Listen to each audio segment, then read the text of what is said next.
everyone. I'm really glad that you are here today. I'm Mini Dwivedi Gopinathan, founder of Play Street, an RDI consultant, and a developmental therapist. Over the years, my work has focused on supporting children through approaches that build strong developmental foundations.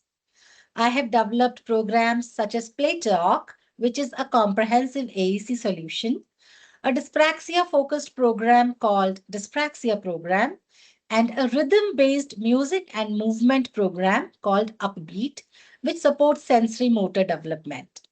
I have also created an online learning platform called IBV, I Am Because We Are, which brings together parents and professionals around a shared understanding of development for autism.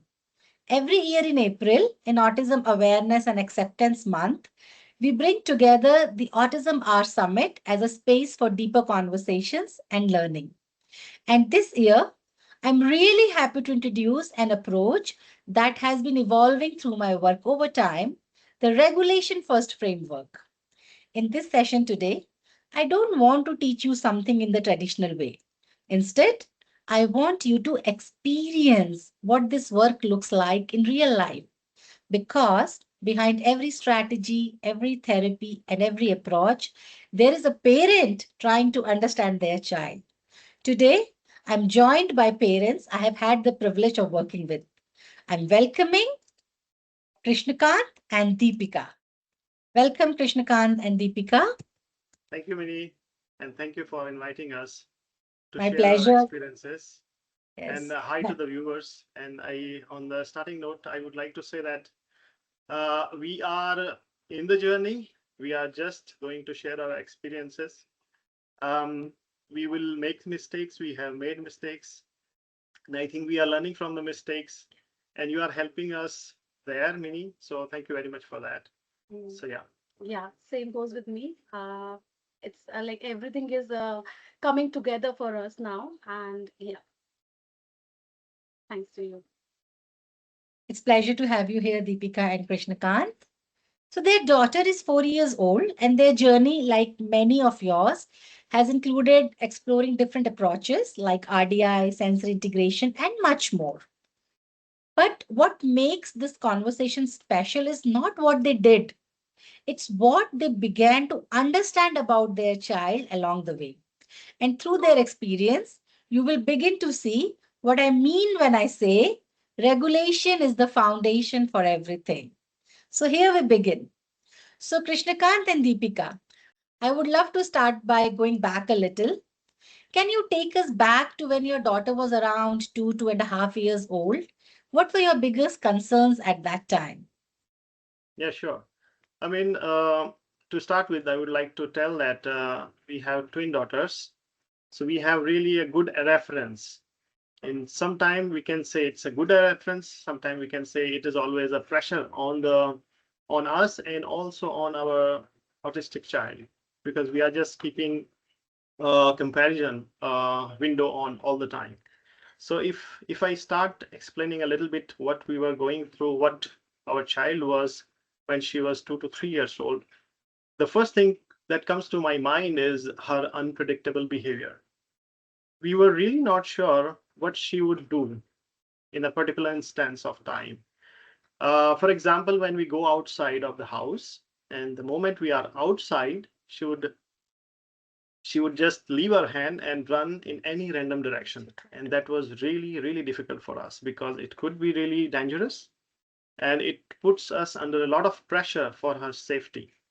I would like to give one instance here that happened with us, and that was really traumatic. Yeah. That we were in the play area, and she was playing with us. And as always, we focus a lot on her. That she's always in front of her eyes.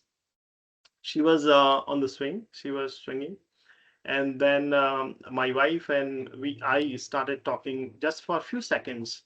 And the moment we looked back, she's gone from the swing. Oh, And it's like, oh, what do we do next? What are the next steps? This is the first. Yeah. Roads are. And there were 3 exits to that play park. And now at that point of time, we have to decide which one should I pursue? Yeah. Where should I run first?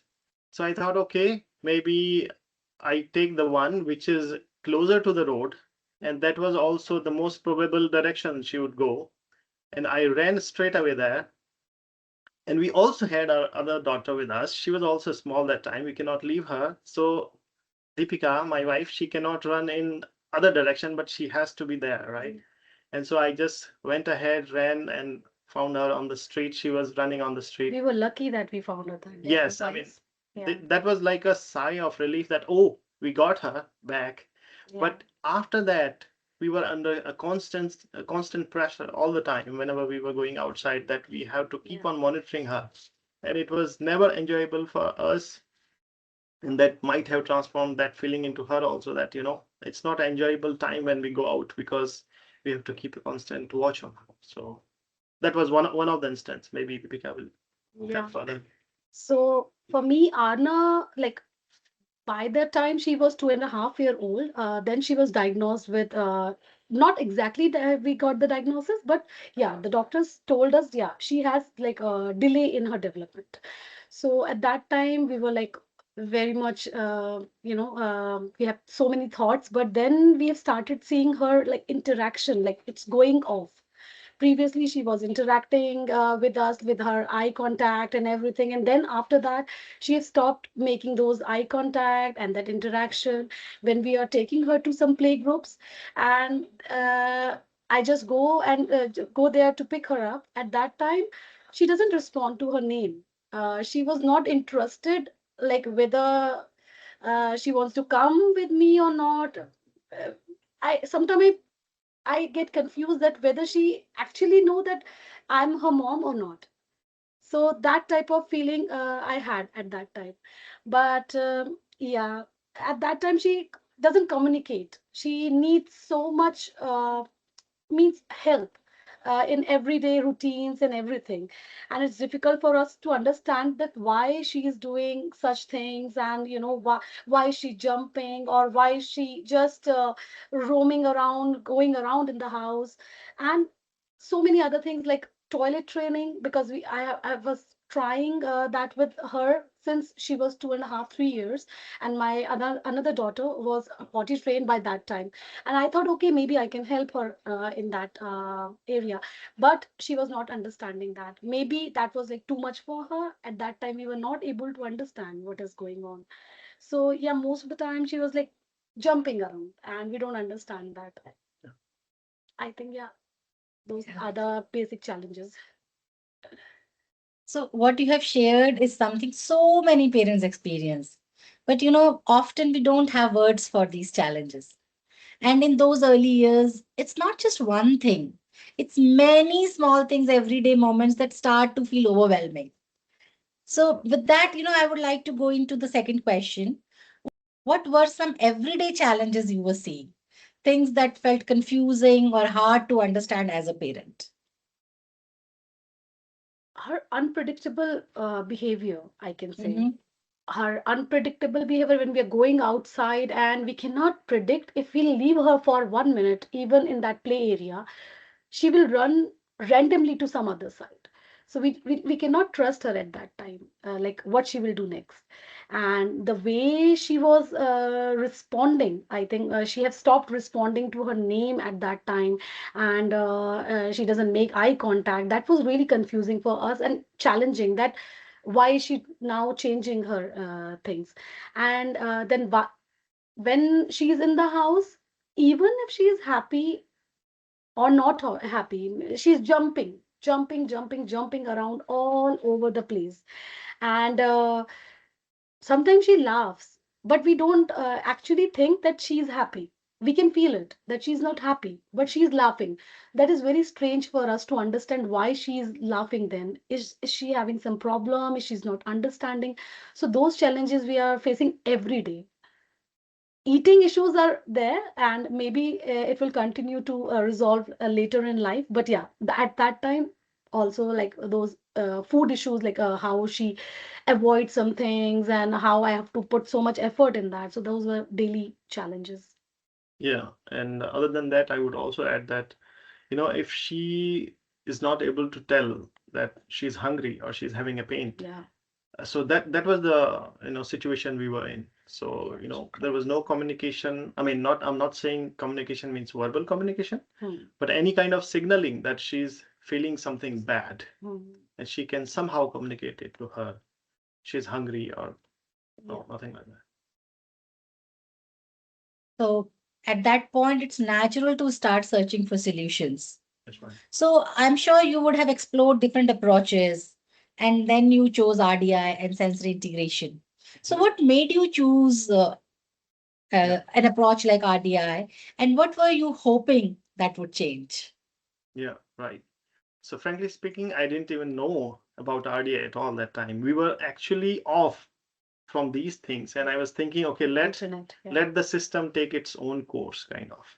So we are in Germany. I would like to mention this fact that we are in Germany, and the process here is that if you miss some milestone, I mean, if the kid miss some milestone with the children's doctor, Growth. Yeah. then they would refer to a specialist doctor on these issues, and then they would recommend for some therapy. So Anna was already going through some therapies at that time. Mm. So I think two therapies, right? Yeah. So two therapies, Occupational therapy and and normal I don't know how to call it that in English. Heilpädagogie. In Deutsch, it is called Heilpädagogik. Maybe it is a special training, something Special. like Yeah. that. Special, right?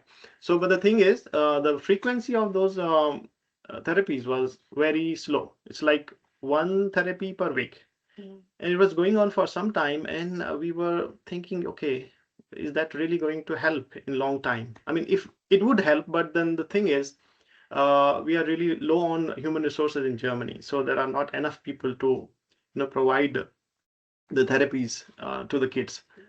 Although those therapies are actually good, because when we had those interaction with those therapists, so they were telling some things which made sense for us.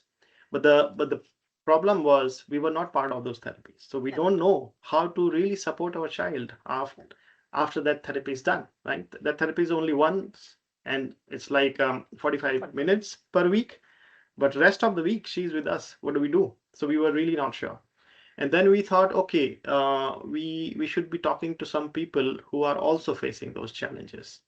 So there's one of the family here with whom we interacted, and she suggested that she's taking that lady suggested that she's taking one of the therapy from India For her daughter. Yeah. for her daughter. Yeah. So then we tried to contact with that therapist in India, and we did few of the therapies. Consultations. Yeah, few of the consultations. She suggested that Anna has some sensory issues, and with the diet, it will be solved. With some massages, it will be solved. I'm sure she was right. I'm not saying that this is not a correct way, but the problem which we were facing here was, it's like doing something without understanding, and We're not that's open to that. yeah, and that's something was missing for us. That okay, we don't really understand what is going on with Arna, and we don't really understand what we are doing with the help of these therapies. What is the underlying problem and how we are going to solve it? So that's when we thought, okay, maybe we have to search more. And luckily, one of our relative, whom we value a lot, from India, called me and then said, okay, he came across one of your course, Mini. And then he suggested that I think we should take it. So that's when I got into contact with you. And then we had the first level of interactions, and the first thing, or I would say the impression, which really made our decision was that Which you made may us connect with her. yeah, What? connect is later on, but what Mini said in that point, that she's not going to give therapies to the child. She's going to make us as therapists, and that really kind of Power. clicked for us, that yeah, that makes sense, because we are with the kid all the time, and if we learn those tools and methods, then we can support her all the time. And that is the reason we went ahead and then took the RDI course. And in the starting also, you told that RDI is different than another approach, which is called ABA, and where you gave a little bit of understanding of ABA, that it is like a task oriented, skill oriented, that Therapy. kid has to achieve so and so and so things. Goals. Yeah. And usually kids are really pressurized to do that. And we were never buying into that we have to pressurize our kid. I mean, kid is already going through a A lot. lot, exactly. And if we put a lot more pressure on that, then I think it's not fair. And that's when we took this direction that, okay, RDI is something which is making a connection Correct. with the kid. And I think this is the right way to go. It's a natural way of taking things forward. And Yeah.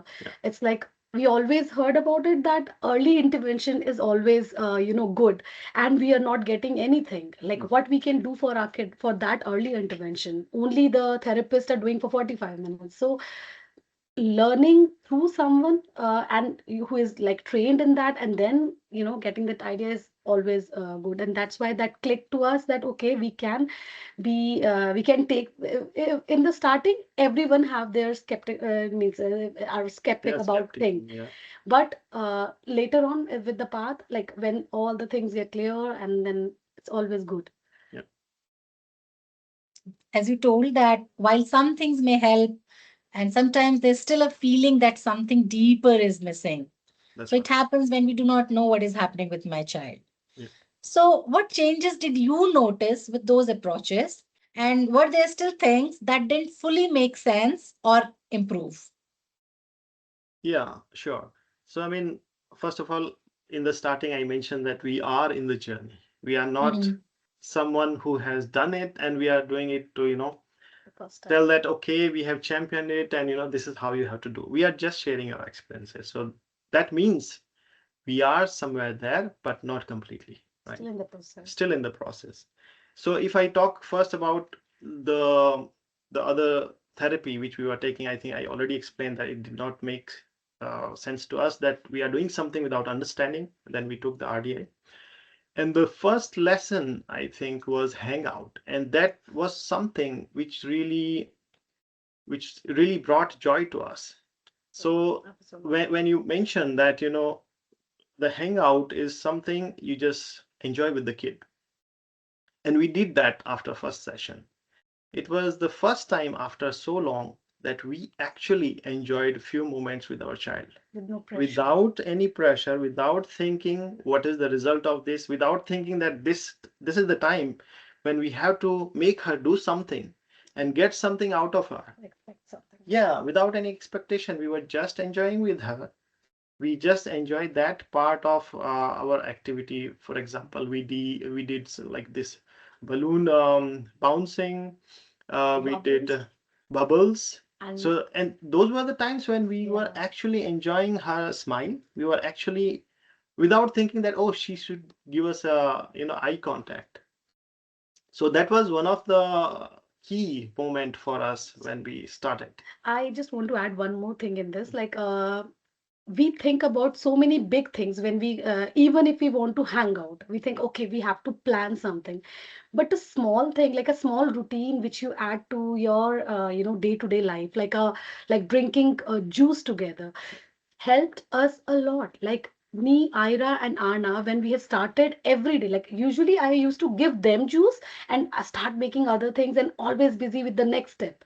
But when I've stopped and I've just started be with them and just looking at them, they were looking at me, and that process is really like a hangout for me.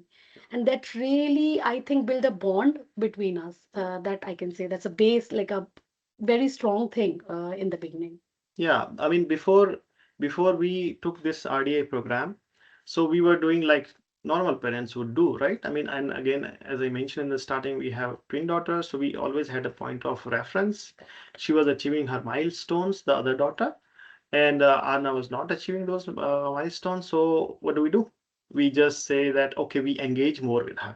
From our point of view, engagement is giving her more time, expecting more from her, putting her into structured Situations. activities, puzzles, and all those kind of things, even though it doesn't make sense for her, but for us it is important. So that's what we were doing all the time.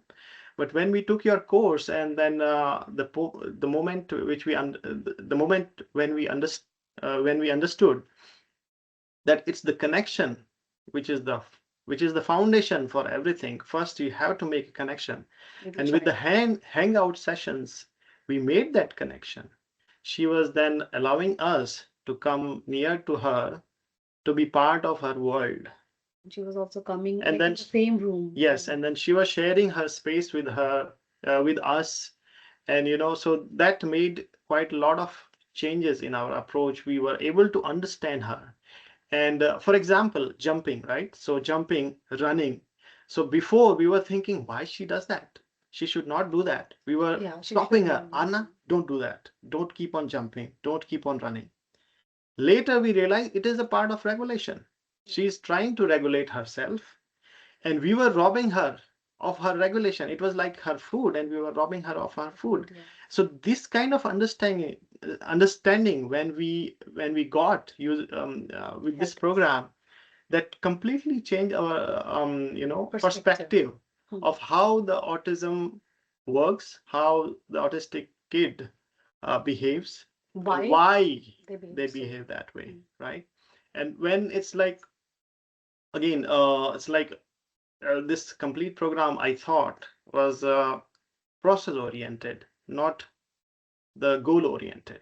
And that's when I realized one of my teacher from my college degrees, he used to say, and I have really high regard for him, because he used to mention that, your process should always be right, not the results. If the process is right, results are bound to come.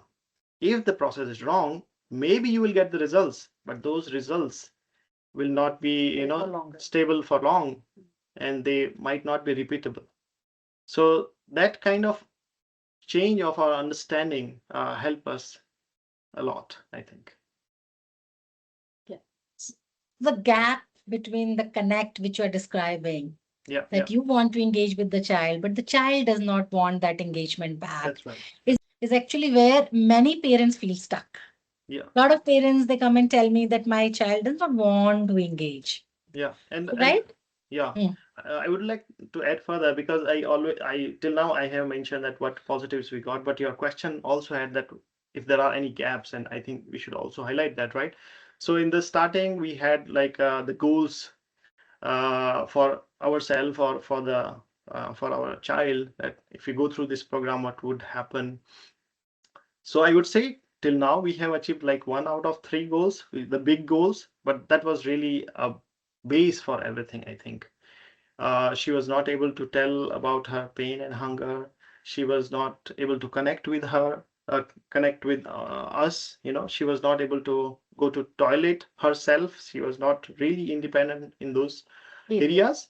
But now all of those things are now checked. It's like she can do all of that herself. We thought we would get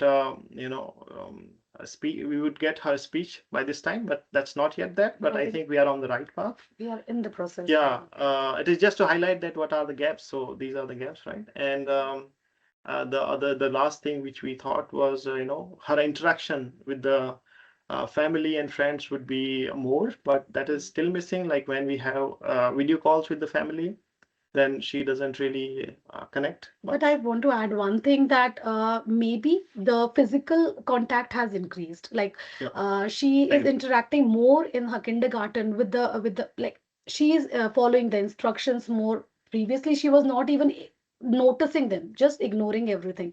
Nowadays, she's noticing and taking those instructions in the kindergarten also, not only at home with us.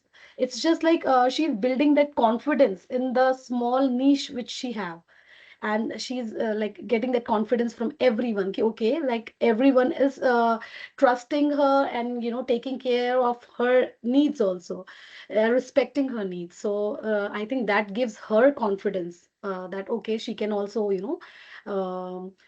listen to us. Hmm. Yeah, So somewhere along in this journey of co-regulation, the lens do begin to shift.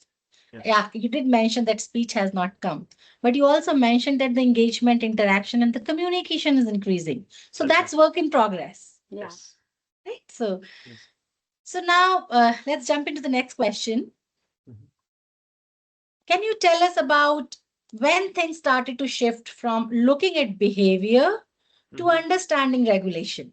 At what Yeah, point did you start looking at your child through a regulation lens instead of just behavior or skills? right. Yeah. So as I mentioned, the starting of this program started with the hangout. We started to connect, and then we were into her world. That was the first thing, right? And then part of this program was sensory integration. And the moment we understood, okay, there are those sensory things which our child is lacking, and to satisfy her senses, she's doing something. And what is that something? Is the regulation. And so it's like food for her body. So that's something, if you are hungry, you cannot read, you cannot have a conversation, a meaningful conversation, you cannot do anything, right? So that's the hunger for her body. That's So very that nice. was missing, right? And when we understood that, okay, regulation is the key, regulation is the base. If she's regulated, in fact, we all are regulated, then only we can do anything. I mean, for us, it comes for free. That's our advantage, that regulation comes for free. In fact, sometimes it is also missing, and we regulate ourselves. For example, when we are really anxious, we start rocking, right? So rocking on the chair. So I think that is one kind of regulation. And when it is like needed too much in the autistic child, then she starts jumping or running and doing all sorts of stuff. And then when we understood that, so then we stopped. We Give did her not space. stop her. Yeah, we did not stop her anymore from jumping. Let her jump, let her run, that's okay. Instruction. But then we also uh, made ourselves part of it. For example, if she is jumping, so let's not jump on sofa. Maybe we jump together somewhere safe on the trampoline. We jump together, and then she could understand that, oh, our parents are also helping me to get myself more regulated. So I think that's when we took this glass of regulation, and it really helped us. Like I want to add one more thing. Uh, Before that, we never like we know about five senses, right? Yeah. Then vestibular and proprioception and interoception come late. And this proprioception thing, it's a game changer for me to understand my daughter, Yeah. because it's such a simple thing. Like, why is she just trying to go inside the bed sheet? Why is she just trying to be she want us to hold her? So that is like those things. When we had this sensory course, and then when we get an idea, okay, in this way we can help her, and then she is normal, like she is normally doing everything. She is able to regulate herself, and then perform her normal day-to-day activities in a better way. Yeah. So Yeah, I mean, this lens of regulation, it's a very yeah, nice keyword you mentioned, because now I see, for example, last week we everything. went to a restaurant, right? Yeah, And there were some kind of cushions, yeah. right? And every now and then she was going inside Inside. those cushions and coming out. Now, if I compare ourselves like 2 years back, we Yeah. would say why she's doing that, Don't do that. and Like, don't do that, yeah, stop we should doing have that. said that. Yeah. But now we don't do that. We don't say that to her because she is regulating herself. Now we have that lens of regulation, Yeah. and we know that is needed for her, She'll be better after and that. she'll be more calm and better after that. So I think that's Yeah. when it changes. And how much time she spent in that restaurant? You told I me around I think two two and a and a half half hours. hours, two and a Yeah, half hours, and she was just regulating herself. So, We were yeah. not at all like telling her to, sit down. Maybe sometime later on, she just want to move around some little bit to us. that Maybe is also that's a regulation. normal thing, because Ira was also moving. So Yeah. we compare them. Like, okay, she's also it's a normal thing. A We cannot 4 years always say old she's child has to autistic. move. Yeah, Yeah. she's A a 4 years old child, yeah. correct, Yes. correct. Yeah. Yeah. Right. Yeah. So that shift is so powerful Mm-hmm. because it changes not just what we do, but how we see the child. Yeah. That's very important, and you really highlighted it. Yeah. Yeah. And often there is one moment that really changes everything. Mm-hmm. So, what was that biggest aha moment for you when you began to understand the role of the body, sensory systems, and regulation together? So I think Kant have already told the zest of it, that the biggest aha moment was when all the pieces of the puzzle started coming together. Mhm. After going through this sensory integration course, after learning about all the senses, like how a child must be feeling and what we have to do. So then, like when she was running around in the house, now I know that why she is running, why is she jumping around, and why I just want, why she want us to carry her, we should help her that time. So that those all things are the biggest moment for me. Then I can now connect with my child, and she can also feel it, that okay, my needs are like respected and cared now. So that's the biggest thing Yeah. for You us. also you also mentioned sometimes about joint attention. Sometimes I think Yeah. some yeah, you told me Yes. that when you entered. Yeah, can you tell that? Yeah. If I can add, so it's like the aha moment, as you mentioned, for me, it was like, uh, so Like um, friends. there was a friend's family at the door, and when someone comes to our house, we open the door. Our uh, Other daughter. our other daughter, she greets everyone, and it's just that way. And Arna gets that opportunity to run outside, Outside, or maybe some to the other room other to room hide. outside Yeah. usually. But that day she came running at the door, and she stopped. Yeah. She stopped. She looked into their eyes, and then she looked into my eyes. That was the biggest aha moment for us. Yeah. It was like she's sharing her joy. She's Experience. sharing her experience with me that, okay, there is something new today. And did you notice that? So I think that was one of the moment where I thought, okay, now I have a better connection with my daughter. She can somehow communicate her experience with me through the eye contact, and it's not a not an eye contact which I Forced. was demanding, which Yeah. was forced. Yeah. It is something which she Na- wanted to share, so it's that was coming the naturally. Yeah. yeah. Yeah. Yeah, that's a true aha moment, I would say. Yeah. And that insight that the body and the nervous system are at the core. So nervous system is telling the body what to do, and the body is responding and uh, observing that there's a change in the environment. It is something many of us were never taught. We were just focused to like uh, teach this skill, teach that skill, right? And we were thinking that teaching skills will change everything. So what you have shared is really something of great impact and value. So from there, you know, we started working on the foundations, the body, the movement, the regulation. So as we started working on more movement, understanding the foundations of movement, proprioception, as we mentioned, the body awareness, and then we also started working on picture exchange communication system, the Mhm. PECs, and then some oral motor foundations. So after like when we introduced this multifaceted approach, bringing the sensory and motor foundations in place along with regulation, what changes did you begin to notice? I can say like after each session which we are having, one-on-one sessions, our understanding is getting much more better. Like how to deal with Arna in a certain situation. So after your suggestions, after like each and every session, you give suggestion, and those suggestion we apply in our life or day-to-day life. And I can give one example that after we understood, okay, she has this vestibular problem or the proprioception issues, sensory issues. Then we ordered a gym ball, and we had a lycra swing in our house, and like a jump. Like, we allow her to jump in a certain area.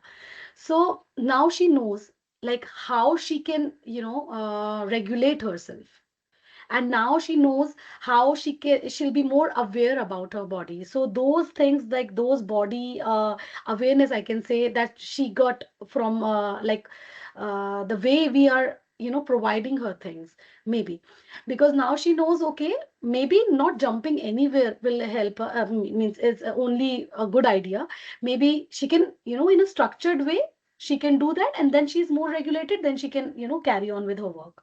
So those things getting better in a way. Mhm. And PEX card, I think it gave her structure. So uh, like she's not still like exchanging them a lot in every sphere of the life, but in some things which she really like the swing, she knows that if she want to get the swing, she has to give me the card.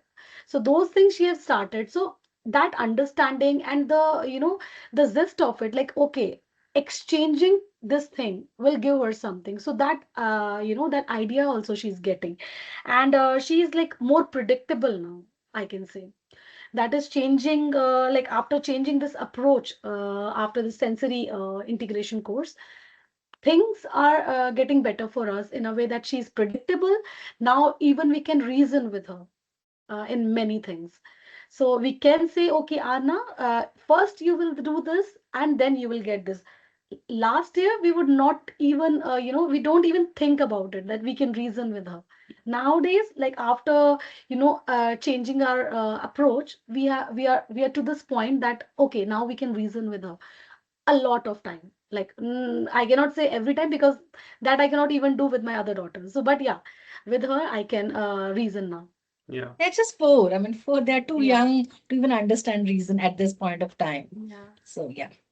So, yes, these are the changes that don't come from teaching skills, but from supporting the system underneath, right? And sensory systems or my nervous system. And actually, we did safe and sound protocol also, Yeah. Yes. right? Yes. So, That helped. so would you like to tell something about how safe and sound protocol helped? What kind of changes did you see with that? Yeah, I think I never expected that something can do, so many, because we are doing many things, together. We don't know which thing is working and which thing is not working. But after SSP, means Safe and Sound protocol, we have definitely noticed that she has changed. Like, previously she was not like, I'll give you two examples. Like, I was taking her to these therapy classes with this local train. And usually she doesn't respond to the sound of the train. She's okay even if the train with the high speed is passing the track or something. But while she was going through that SSP in that month, later half of the month, she was holding my hand tightly. She was holding it tightly as if she is getting scared, or she's noticing something, very loud. Previously she was not doing that. It was not bothering her. Second thing, at home, like I used to like grind something in a mixer or something like that. She was just passing by. She doesn't it doesn't bother her. But after that, we have noticed that she's noticing those sounds, and she is more like aware about her surrounding.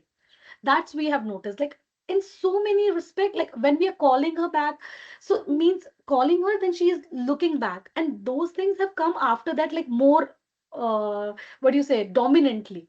After that, after as a safe and sound protocol, previously it was happening in little bits sometime maybe, but we cannot say that okay, this is happening like every time. Yeah. So yeah.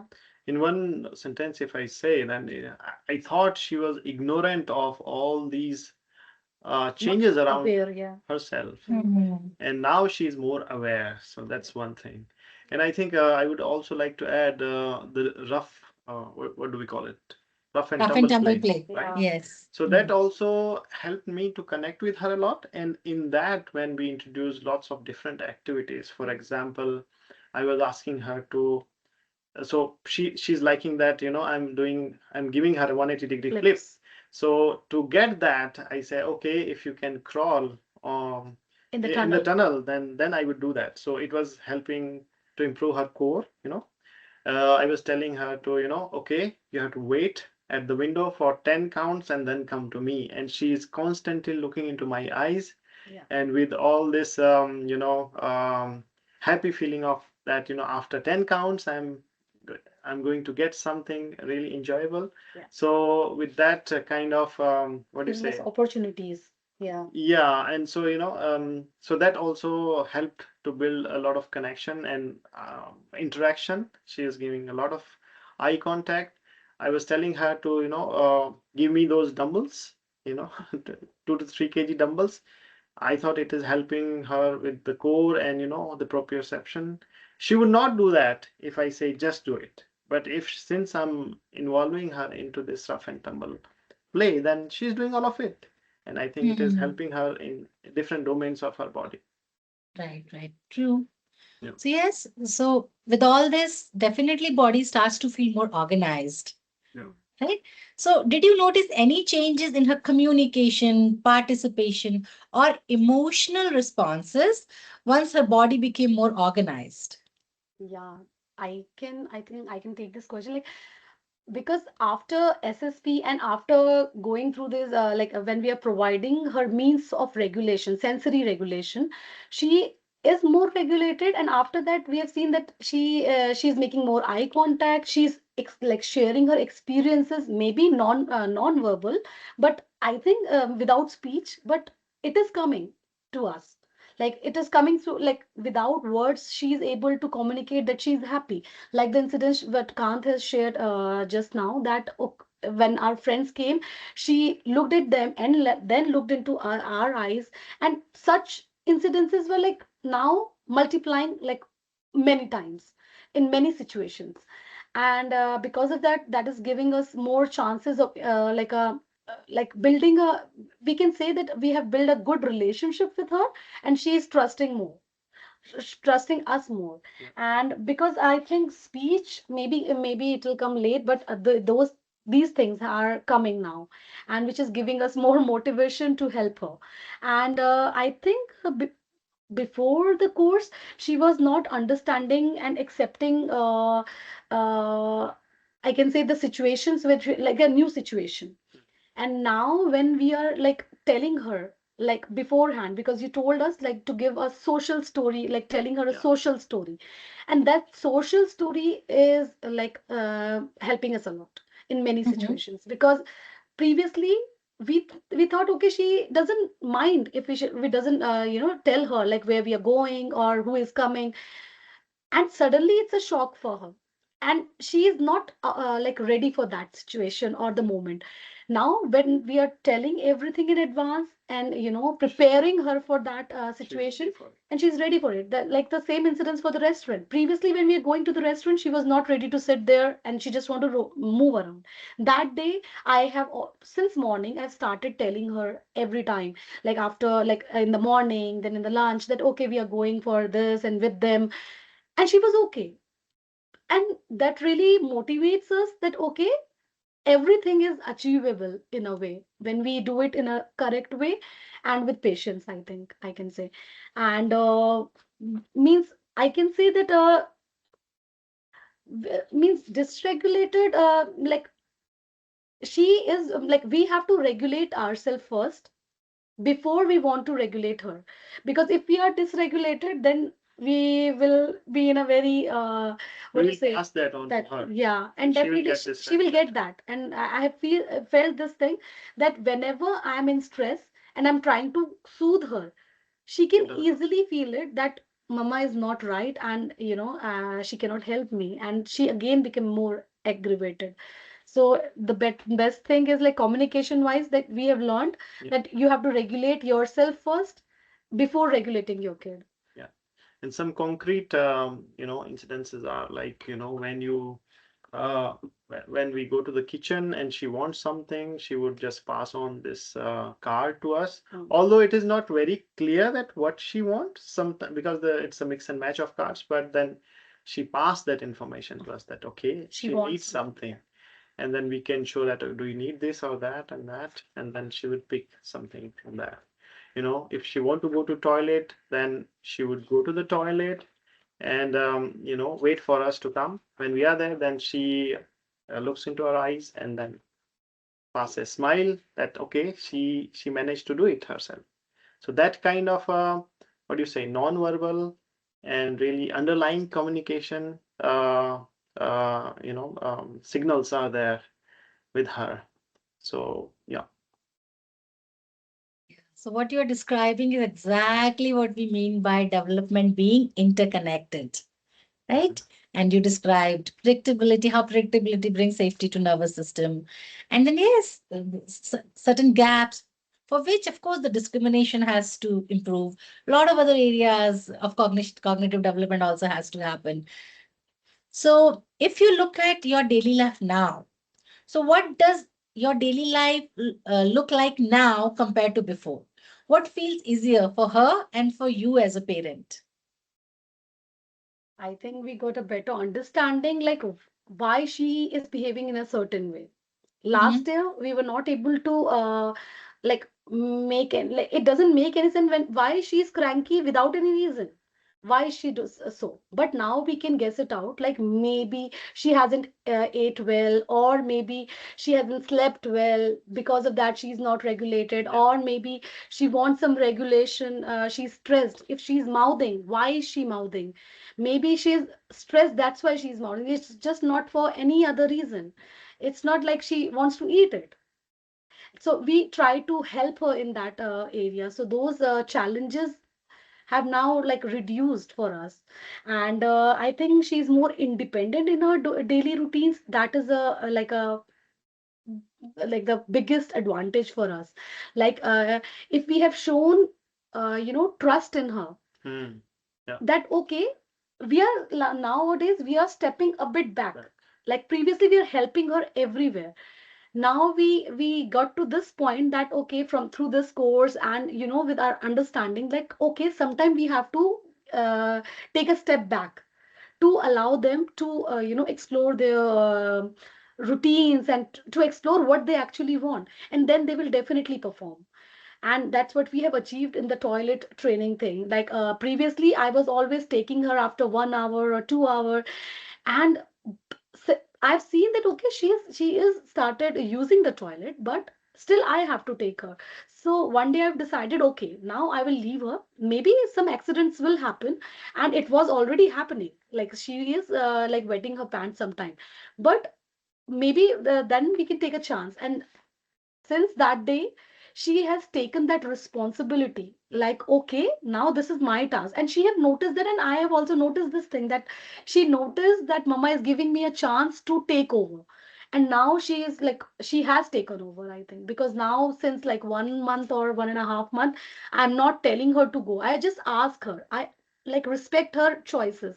Like okay, when she say no, I don't want to, say okay, now you don't want, it's okay. But I sometimes I remind her, but I don't take her. So respecting her, what you say, boundaries and decision, that also helped us in, getting her feel better. Yes. I think that's the most important thing which we want. And then the thing which you just mentioned, she will shake her head for saying no.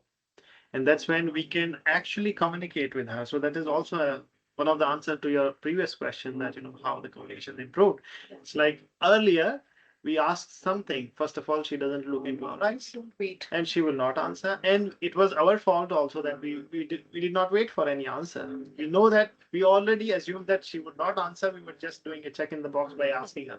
But now we ask to really get her answer, and she does it using Through eye contact. through eye contact, Yeah, and yeah. then through shaking her head. Yeah. Yeah, so what you have described is the sense of ease. So that the sense of ease is something every parent is really looking for. Yeah. So with this, we come to the end of our conversation. And I want to end this conversation with something really important.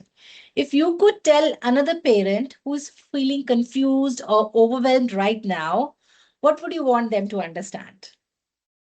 Yes, Yeah. you understand. Yeah, I can start. So it's like so the first thing at the starting, I told, we are still in the journey for sure, right? And it's a long journey, we know. But glad that we started. That's one thing. And I would like to tell the parents who are facing the similar challenges as us, the first thing we should understand is that our child is not a machine. It's our child, and we have to treat them that way. They are not able to behave in a certain way which we think they should do, but we need to understand they are going through a lot of challenges themselves. So we should not be putting any more pressure on them. Rather than that, we should enter into their world, understand them, and then help them to regulate themselves. And that's when your regulation will come into play, that we should regulate ourselves and then regulate the kids. So that's one thing I would like to say, that we need to treat our kids as kids and not machine. So that's one thing. The second thing I would say, that we should put ourselves into the child's shoes. Yeah. So just imagine yourself. I mean, I was just thinking how I would explain this. That if we are, I think most of the people are from industrial background, professional background. So we can think of, if you are working and your manager is just looking over your shoulder all the time, they are expecting something from you. They are expecting something of quality, something of the perfection, and some result output is expected from you. How much immense pressure you will be constantly under that pressure, right? So that's what our kids are going through. And when you do the activities like hangout, where you are really having a genuine play with your kids, then again put yourselves into the child's shoes and see how he or she might be feeling. That okay, now there is someone with me enjoying in my world, and they are not off by what I do. Rather, they are helping me to shift the spaces, or shift my style with a complete open arms. So I think that's another message from my side to the parents. The third thing, and the most important, I would say, is don't be in a hurry. I think till now I have watched lots of YouTube videos, and how some parents are trying to help them, supposedly helping their kids with this problem, with this situation, and some special therapies like ABA you mentioned, right? Where it's all goal oriented, right? And so people are in hurry that we need to get all these milestones achieved in so and so time. But what is the point of doing all of that if it is really not very strong on the foundation? So we have to, if even if it takes a little bit more time, but if the background, or if the foundation is really really strong, then you can build upon that, big buildings. But if that is shaky, then I think whatever results you get in maybe um, few months or few years, they will not be sustainable. So I think that's my third thing, that don't be in a hurry. It's a long journey, and we have to take right steps. I think for me, the first and the most important thing is accept the problem. Like, I was not doing it in the Yeah. beginning. I was thinking that, yeah, maybe, it will come. It will come. Everyone, you hear from so many people, and, you think, okay, it will come, and you just delay because of those notions in your head that, okay, Something yeah, magical will something happen. magical, or maybe with age it will go. But I think if you are like lucky enough to notice that problem in the early time, just accept it that there is something, maybe not a big problem, but some problem, and you should discuss it with the specialist. Second thing, I think, I say that trust over expectation. Like, you should have a trustworthy relationship with your kid, in which it's a to and fro relationship. It's not just I can trust my like she can trust me, and I should also trust her. That is the process. I should not like overload her with my expectation and think, okay, now she will, give me back. That is not the case. We should try to, be partners with them, and, try to play with them, regardless of any goals. That I have learned through this journey, because previously I was doing all the what do you say, the negatives, and now I've started doing all the other, like the other side of the thing, which I'm sharing. Yeah. And I think behavior and tantrums, that's very like it's like a part of the parcel of this autistic behavior, and it will come. But I don't think so we should take it as a tantrum, behavior as a tantrum, because it is their need. And once we'll start understanding that they are regulating themselves, and we can tell them that, okay, maybe you are right now in a situation, if we can help you, we are there for you, we can just say that, and respect their emotional outburst, or sometimes tantrums which people say, because that can come to normal kids also. And we just have to be parents at that time, and a bit calmer and regulated, what you say. So that I can say, it's the other thing. And keep our calm. in many situations, because those will come every day at every point. But if we are able to make us understand that, okay, if we will be calm, then only we'll be able to work with our child better. So that is the most important thing for me to share with any other parent. Right. Thank you for sharing that. I know that will mean a lot to so many parents, those who are listening. And this is my regulation first philosophy through your voice. So today we are bringing the regulation first framework to the audience. So before we close, I just want to gently highlight something from this conversation today. At no point was the focus only on fixing behavior or pushing skills. Instead, the shift happened when we began to understand what is happening inside the child's body and nervous system. Because when a child feels safe, regulated, or organized from within, communication begins to emerge, participation becomes easier, and connection deepens. And this is what I call the regulation first framework. Not because regulation is one more thing to do, but because it is the foundation that everything else is built on. And as you heard today, when we support the foundation, everything else begins to change. If you want to know more about the Regulation First framework, please get in touch with Play Street. Thank you for being here. Have a good day.